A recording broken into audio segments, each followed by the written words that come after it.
kita melihat manusia, dan ketika kita lihat manusia itu sendiri disertai dengan Nur Muhammad, disitulah itikat yang benar, itikat yang terhindar daripada maksiat, ya, dan tidak membatalkan ibadah kita,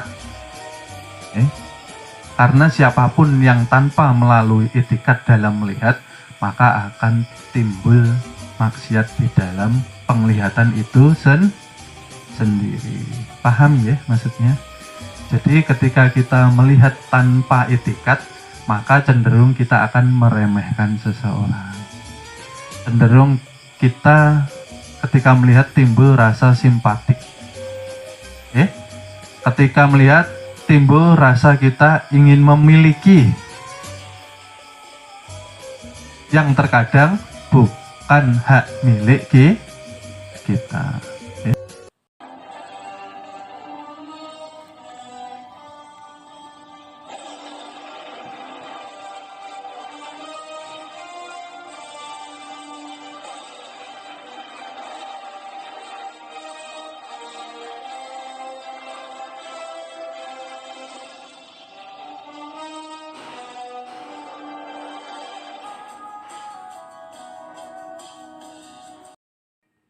Kelahiran Nabi yang disertai dengan penuh cahaya. Lalu selanjutnya Nabi dilahirkan disertai dengan berbagai keistimewaan. Yang selanjutnya ketika Nabi dilahirkan, seperti kita sering ketahui bahwa api yang disembah umat Majusi, yang nyalanya dikatakan abadi lebih dari 1000 tahun, ketika junjungan Nabi besar kita Nabi Muhammad SAW dilahirkan, maka api abadi itu tiba-tiba padam. Api abadi yang digadang-gadang, disembah-sembah menjadi Tuhannya umat Majusi, ketika Nabi dilahirkan mati. Disinilah kita harus bisa mengambil iktibarnya, yang dikatakan kedatangan Nabi mematikan api abadi umat Majusi ialah ketika datangnya Nabi dengan salah satu tujuan yang diembankan oleh Allah kepada junjungan Nabi besar kita, ialah menerangi umat dengan ilmu tauhid, dengan ilmu makrifah, supaya jangan sampai yang dikatakan umat Rasulullah itu pada akhirnya masuk ke dalam kobaran api neraka. Caranya seperti apa?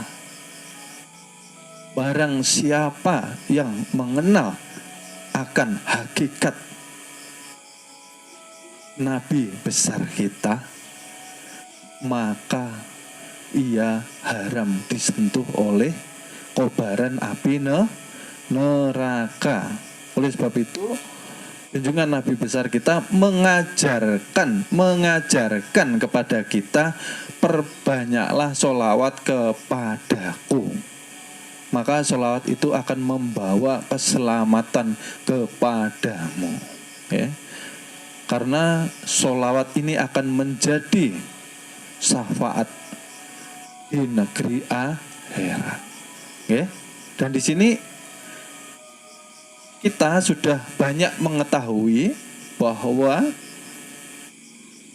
sekarang banyak sekali bacaan sholawat, kita mudah melafazkan sholawat, ya. Tapi bagaimanapun banyaknya, kita pasti akan lelah mengucapkan sholawat, ya. Paling banyak sehari paling banyak 5.000 sudah lelahan bersolawat.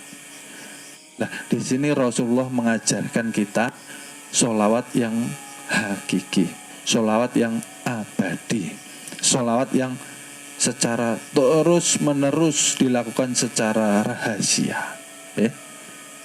Sholawat yang seperti apa itu? Sholawat dikatakan akan sampai dan tidak akan tertolak. Oleh sebab itu kita harus mengetahui sholawat itu sendiri. Wujud dari sholawat itulah yang harus kita ketahui. Sholawat artinya apa? Sholawat artinya rahmat.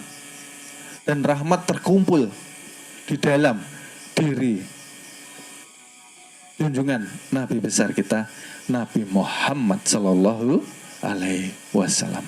Rahmat terkumpul kepada nur yang ada di dalam diri junjungan Nabi besar kita. Itulah rahmat. Ya, rahmat dikatakan sholawat. Nur Muhammad nyata menjadi alam semesta, nyata kepada diri manusia. Dikatakan wujud sholawat ialah perwujudan tajalli Tuhan kepada manusia. Itulah hakikat sholawat. Bagaimana rinciannya?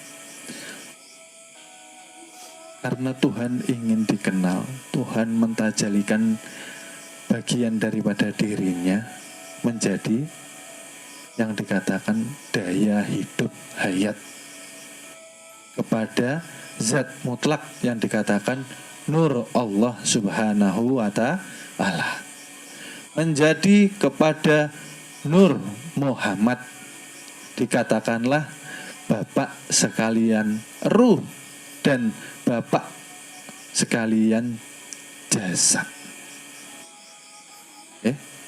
Kemudian tajalli menjadi alam semesta dan rahasia insan kamil kamil. Siapa insan kamil? Insan yang mengenal hakikat diri pribadi. Paham? Bahwa hakikat Muhammad ialah hakikatnya Allah. Sifat 20 Allah artinya wujud. Allah berwujud kepada Muhammad hakiki.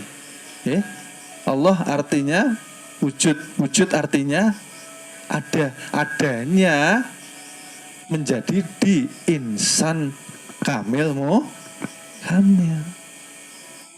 Paham? Hakikat Muhammad tidak lain daripada hakikat Allah Subhanahu wa Ta'ala.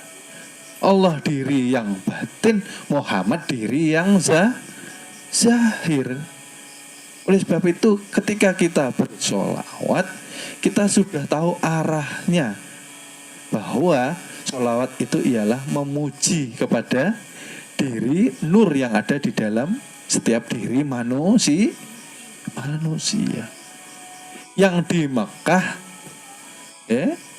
junjungan Nabi besar kita itu memadahkan, mengatakan perbanyaklah sholawat, karena sholawat itu akan menyelamatkanmu. Nabi kita mengajarkan untuk sholawatlah, untuk mendapatkan rahmat yang ada di dalam dirimu. Ya. Karena Muhammad ini ada dua bagian. Yang pertama, sifat Muhammad yang dikatakan hakiki, dan yang kedua sifat Muhammad yang dikatakan majazi. Ya. Muhammad yang hakiki ialah perwujudan rahasia Allah Subhanahu wa ta'ala. Muhammad yang majazi dikatakanlah bayang-bayangnya. Ya. Dan kita pada ilmunya hidup di nama suci yang pertama. Ya. Kita ialah Adam. Adam artinya tiada. Ya. Yang ada Allah dan Muhammad. Yang mustahil ada ialah Adam. Kitalah yang dikatakan mustahil. Oleh sebab itu Nabi ini dizahirkan ke alam bumi untuk mengajarkan kita agar selamat dunia akhirat, selamat dari kobaran api neraka. Oleh sebab itu kenalilah hakikat dirimu masing-masing.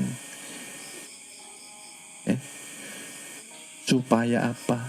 Supaya api pun tidak akan mendekati diri kita.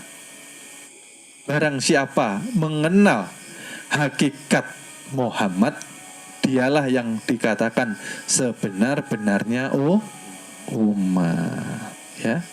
Jadi belum tentu orang yang sholatnya rajin, ibadah zikirnya, sholawatnya rajin, sholat ke masjid, berjamaah rajin, belum tentu dikatakan umat Muhammad. Karena dibutuhkan pengenalan diri kepada hakikat Muhammad yang ada di dalam diri, barulah dikatakan kita sebagai umat Muhammad yang hakiki, yang mengenal akan kesejatian Muhammad itu sendiri. Tidak lain ialah kezahiran sifat kebesaran Tuhan yang dikatakan Allah. Kan sudah dikatakan Allah ini nama sifat kebesaran Tuhan yang terhimpun di dalam zatnya. Zatnya daya hidup, sifatnya yang memancar ke dalam tubuh insan yang dikatakan 7 sifat. Lalu nyata kepada asma. Asma itu wujud alam semesta, wujud diri kita. Barulah nampak af'al atau gerak Tuhan di setiap apa yang diciptakannya. Nampak enggak ini? Nah, bergerak. Nampak enggak? Yang nampak siapa? Ini yang bergerak, mengambil pena. Yang bergerak siapa yang nampak? Qudrat irodat Allah Subhanahu wa ta'ala yang nyata kepada Muhammad hakiki, yang ada kepada tubuh insan. Gitu. Karena api neraka sebagian besar, mayoritas diisi bahan bakarnya, apinya diisi oleh manusia. Manusia dikatakan apa? Yang tidak mengenal Tuhannya. Manusia yang hanya berupa. Mohon maaf, akan kami lanjut ke episode berikutnya. Terima kasih. Mudah-mudahan kita mendapatkan keberkahan dengan wasilah junjungan Nabi besar Nabi Muhammad Sallallahu Alaihi Wasallam. Mudah-mudahan kita dikumpulkan di surga bersama junjungan Nabi besar kita Nabi Muhammad Sallallahu Alaihi Wasallam. Amin amin ya robbal